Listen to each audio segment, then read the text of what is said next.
পুলিশের বেশ শুরুর দিকে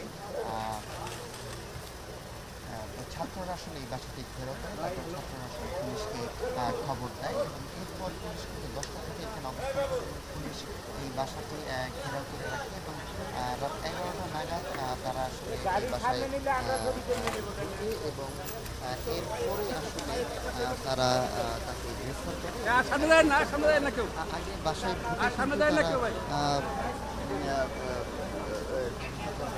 চালায় তার বাসার ভিতরে আসলে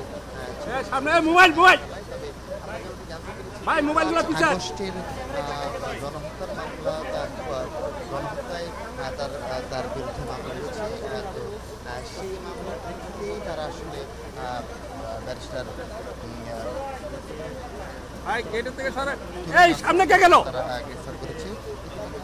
আপনারা দেখতে পাচ্ছেন যে এখন তাকে আসলে বাসা থেকে নামানো হচ্ছে এবং তাকে বাসা থেকে নামিয়ে তাকে আসলে পুলিশের থানায় নেওয়া হবে।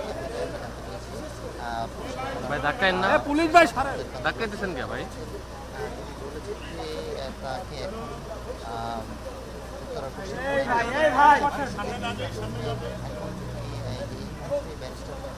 তরুণ আফরোজকে আসলে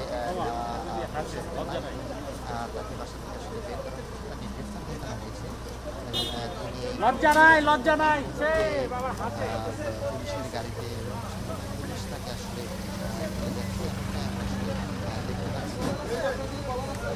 আমার টিমটা আসেন তো। থ্যাংক ইউ হাবিব ভাই। যেমন আপনি আপনার জানি যে আপনি অত্যন্ত সুকৌশল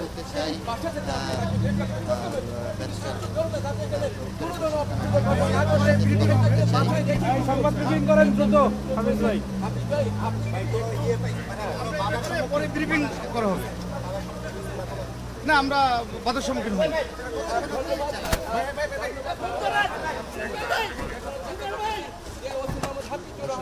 উড়িয়ে দেন, গ্লাস